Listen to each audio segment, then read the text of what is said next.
Welcome to Learning English, a daily 30-minute program from the Voice of America. I'm Ashley Thompson. And I'm Mario Ritter Jr. This program is designed for English learners, so we speak a little slower and we use words and phrases especially written for people learning English.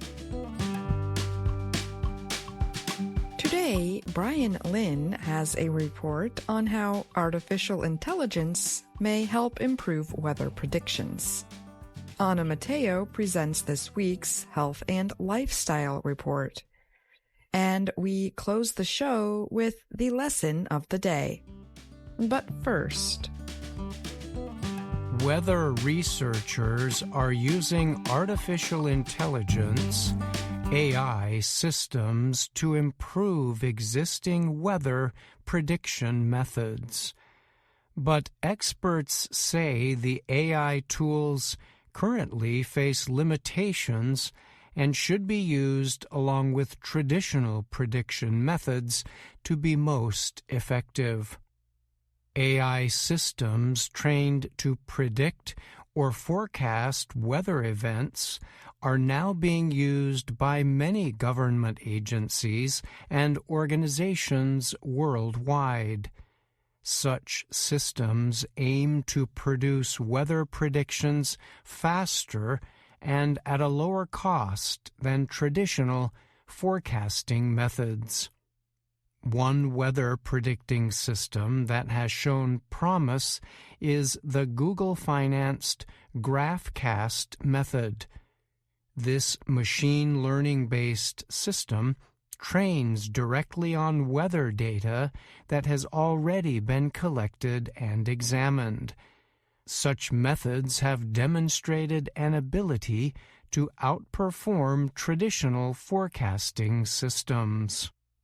The system works by combining past weather predictions with modern forecasting models to provide the most complete picture of weather and climate. In Europe, the European Centre for Medium-Range Weather Forecasts, ECMWF, has been using AI prediction tools since January. The organization provides detailed weather forecasts 4 times per day to nations across Europe. The ECMWF technology is called the Artificial Intelligence Integrated Forecasting System, AIFS. The group describes the system as a data-driven forecasting model. It is designed to make many predictions quickly, including for extreme events involving powerful storms and heat waves. AI-supported data from the ECMWF correctly predicted intense rains last month across parts of Europe that resulted in widespread flooding. But while the predictions were right, destruction caused by the flooding could not be avoided.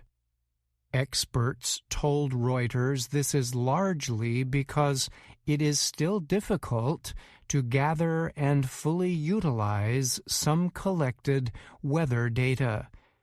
In addition, there is a need to strengthen and improve current AI models used to predict weather. Andrew Charlton Perez is a professor of meteorology, the scientific study of weather processes at the University of Reading in Britain. He told Reuters, in some cases and for some variables, AI models can beat physics-based models, but in other cases, vice versa. Charlton Perez said one problem is that the effectiveness of an AI model is based on the information it is given. Weather disasters can be harder to predict if there is too little data to enter into AI systems. This can also be true if extreme events happen repeatedly at different times of the year or in different areas.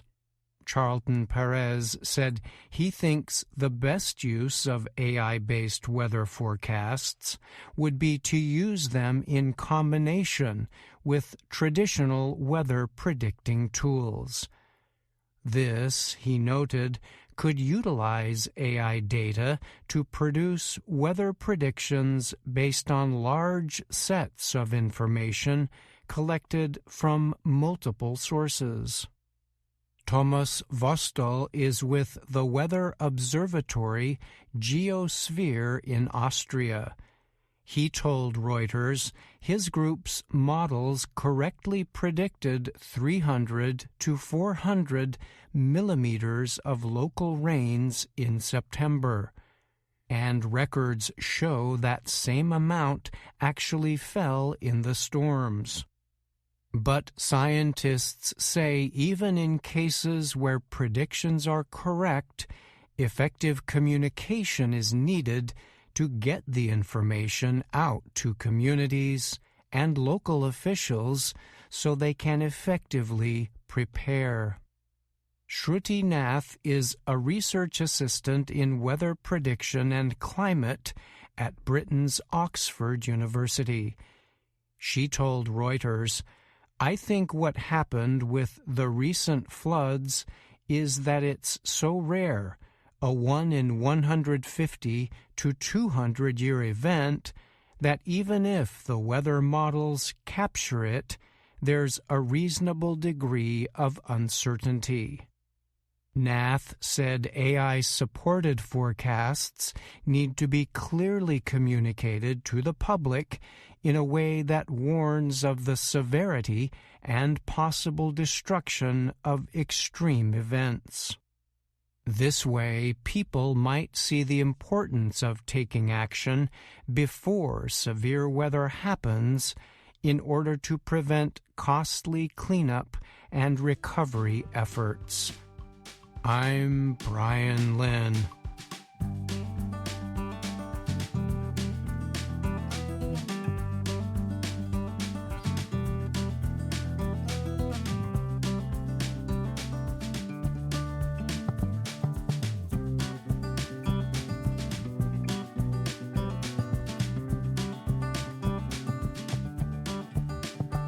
From VOA Learning English, this is the Health and Lifestyle Report. A rare look inside the human brain might help to explain how it clears away waste. Scientists say the failure to clear away such waste can lead to Alzheimer's disease and other brain disorders. Brain cells use a lot of nutrients. This means they produce a lot of waste. Scientists believe the brain has special structures to take out this cellular trash, especially during sleep. They have reported observing this process happening in mice, but they had no clear evidence that this happens in humans. Recently published research appears to have identified a system or network of very small waste-clearing channels in the brains of living humans. The researchers used a special kind of imaging technology to study the network. One of the researchers was Dr. Juan Piantino of Oregon Health and Science University. Piantino said the new research was important evidence. "We needed this piece to say this happens in humans too," he said. His team recently published its findings in Proceedings of the National Academy of Sciences. The brain is very active during sleep. During sleeping hours, the brain appears to clean itself. That idea has gotten the attention of researchers. Losing a good night's sleep can cause people's thinking to be unclear. But a continuous lack of sleep is believed to increase the risk of the brain disorder dementia. How does the brain clean itself? Over 12 years ago, scientists at the University of Rochester first reported finding a network they named the glymphatic system. Fluid from the brain, called cerebrospinal fluid, travels through channels surrounding blood vessels to carry waste out of the brain. Beta amyloids are substances linked to problems in the brain, including Alzheimer's disease.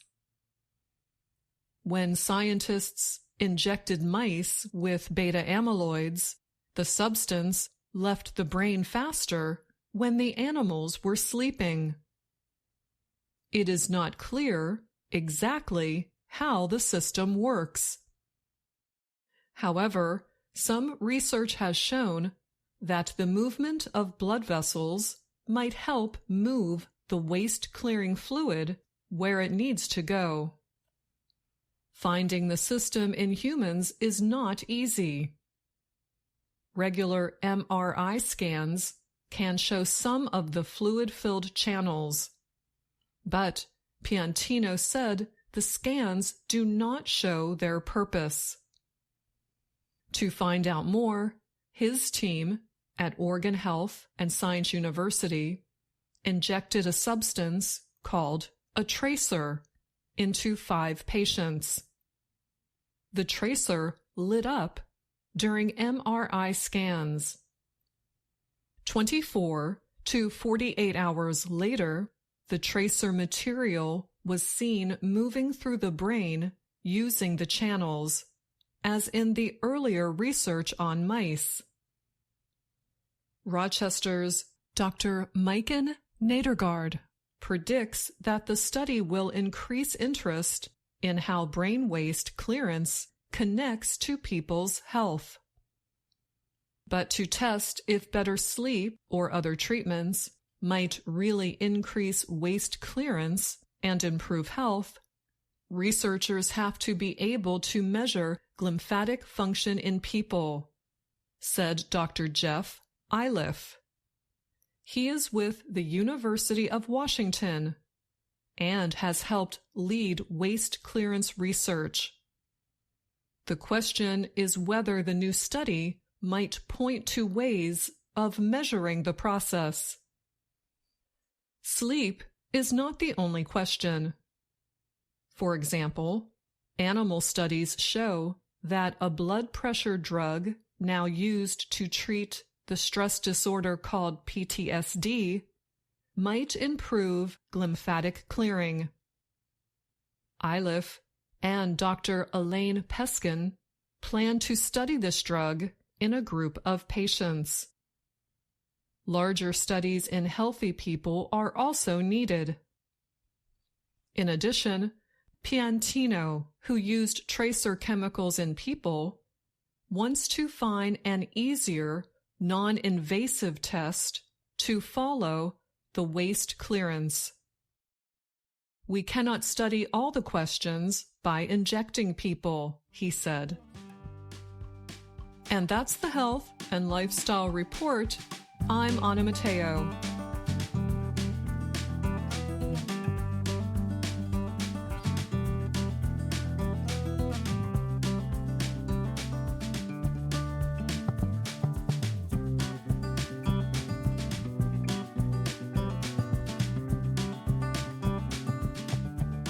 Anna Matteo is here now to talk more about this week's Health and Lifestyle Report.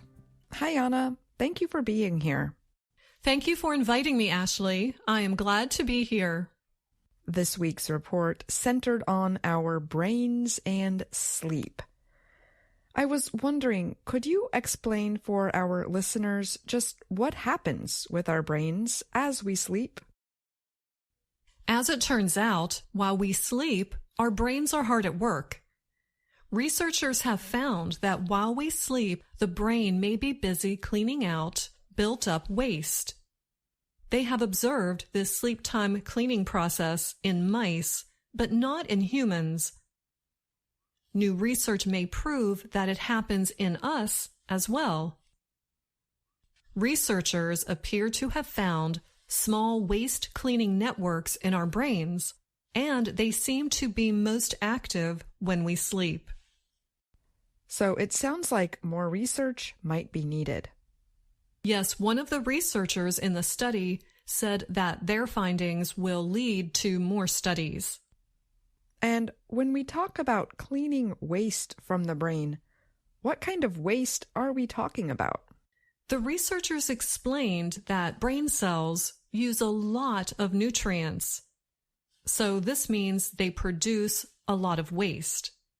Scientists call it cellular trash. Why is this important? What effects can a lack of sleep have on us? Oh, it affects us in so many ways.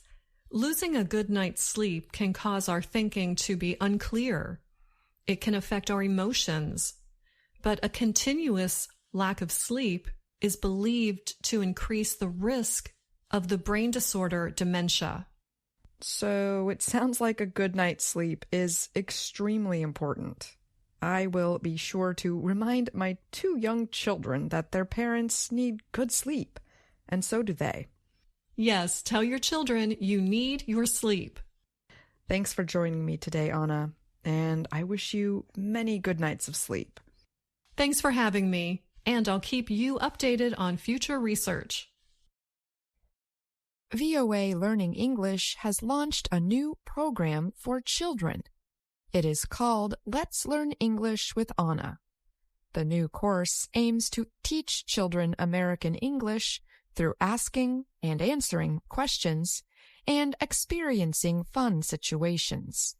For more information, visit our website, learningenglish.voanews.com.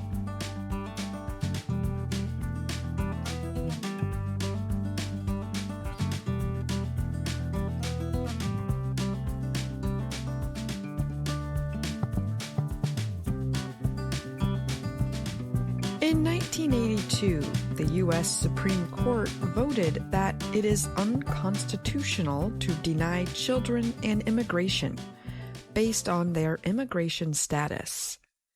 Conservative politicians in several American states have been questioning whether immigrants without legal residency should have the right to a public education. Jill Robbins brings us a report on that issue tomorrow. Listen to tomorrow's podcast or visit our website, learningenglish.voanews.com.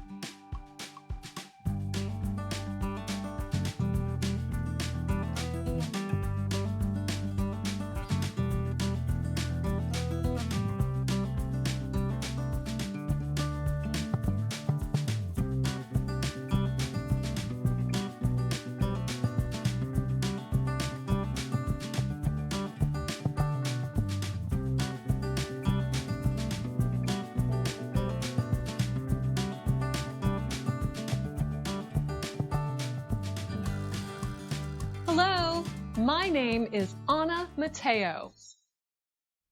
And I'm Andrew Smith. And my name is Jill Robbins. You're listening to the lesson of the day on the Learning English podcast.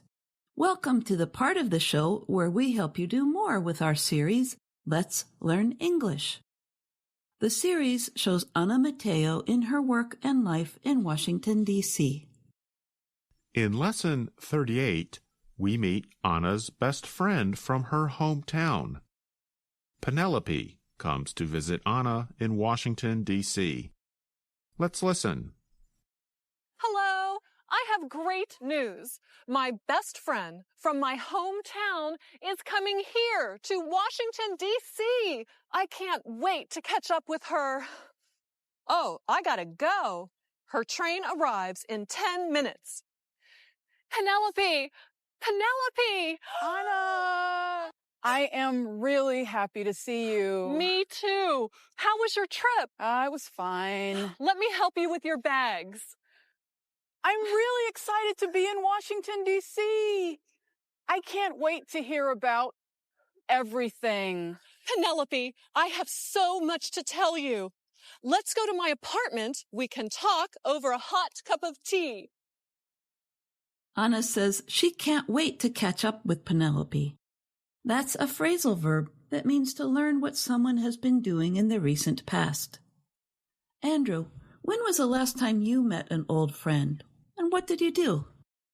Well, by coincidence, just 6 days ago, this last weekend, I met with an old friend with whom I used to teach.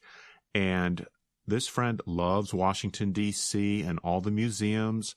So we went to the wonderful East Wing of the National Gallery of Art, and we walked around, and then we had wonderful Mexican food. It was a great day. I went to a high school reunion last year. I met some of my classmates I haven't seen in 50 years. I brought my yearbook, and we looked at our old photos and caught up with what we've been doing since graduation. Indeed, it is fun to catch up. Now, let's listen and find out what Anna tells her friend about her new life in Washington, D.C. I love your apartment building, Anna. Is your rent expensive? Well, I have a roommate, so we split the rent. Oh, that's right. Is your roommate nice? Marcia is the nicest person I know in this city. Sometimes she worries too much. And she says I'm the messiest cook she knows. But we are great roommates. So, Anna, is it hard to make friends in D.C.? At first, it was hard. But now, Marcia is a good friend. And there's Pete. Of all the people I know in D.C., Pete is the most serious and also the silliest. He sounds interesting. Jonathan and Ashley are two other good friends of mine. In the city, they are the friendliest people I know. They always help me when I need it. Your friends sound great. So, tell me about your job. Anna has made some good friends, hasn't she? We hear some superlatives here. Nicest, friendliest, messiest, and silliest. You're listening to the lesson of the day on the Learning English podcast from Voice of America.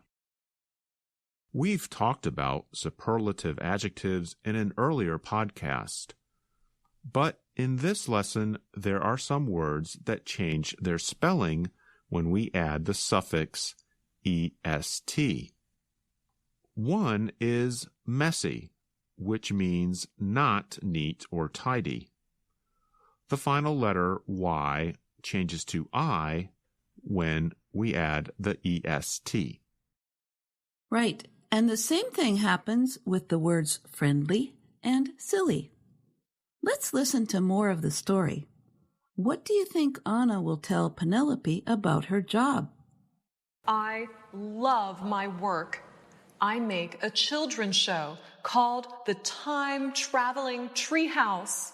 Anna, that is the best job for you. Do you remember when we were little?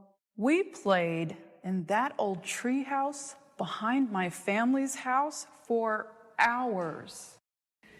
It is really good to talk to you. New friends are good, but old friends are the best.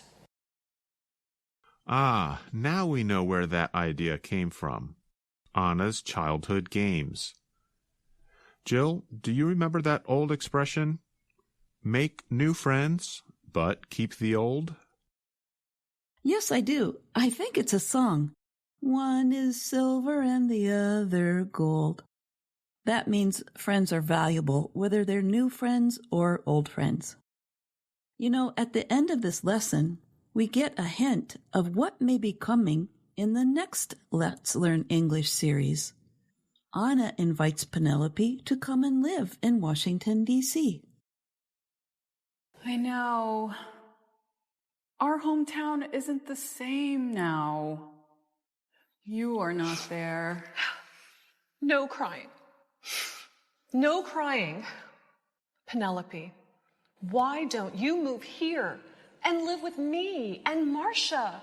Anna, I can't leave our hometown. You forget. I love my job, too. I didn't forget. You are the most famous turkey farmer I know. Thanks, Anna. Come on, let's go eat dinner at one of DC's most famous restaurants. Awesome! I have a great apartment. I love my work, and I have awesome friends. I am the luckiest woman in Washington, D.C. Until next time. I noticed another kind of superlative there. But in this kind, we do not add the suffix est. Instead, we use the most, as in, You are the most famous turkey farmer I know. Wow, you know, my nephew and his wife are turkey farmers. Since this podcast is coming out around the holiday of Thanksgiving, when we eat a lot of turkey, let's give a shout out to turkey farmers and the hard work they do. Okay, we'll do that. And a shout out means we'll just call attention to them. Jill, I was trying to explain why some adjectives don't add est for the superlative. Oh, sorry. Just make that little rewind sound, Andrew, and we can replay what I said in podcast 27. Yep. When the adjective is longer, usually 2 or more syllables, we just put the 2 words the most or the least before it. Thanks, Jill. One exception to the rule, sorry listeners, you should know by now that English grammar rules have a lot of exceptions. One exception is the word friendly. It is 2 syllables, but it can still add the est to make the superlative, friendliest. Some other superlative adjectives that take the most are dangerous and difficult. For example, raising turkeys is the most difficult job my niece does. I think that's enough about turkeys, Dr. Jill. Let's get our listeners involved here. When was the last time you caught up with an old friend? What did you do together? How long had it been since you last saw each other? Please write to us at learningenglish@voanews.com or in the comments on our YouTube video. Remember, you can find us on Facebook, YouTube, Instagram, or our website, learningenglish.voanews.com. We hope you have enjoyed the lesson of the day on the Learning English podcast. Thanks for listening. Thanks for listening. I'm Dr. Jill, and I'm going to make some pies now for our Thanksgiving dinner tonight. That turkey's going to be so yummy. Well, save some for me, Jill. I'm Andrew Smith.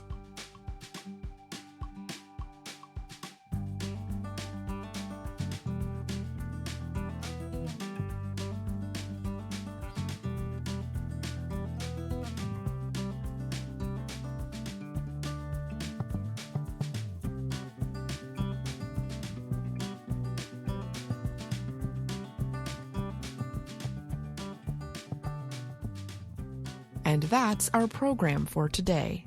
Join us again tomorrow to keep learning English through stories from around the world. I'm Ashley Thompson. And I'm Mario Ritter Jr.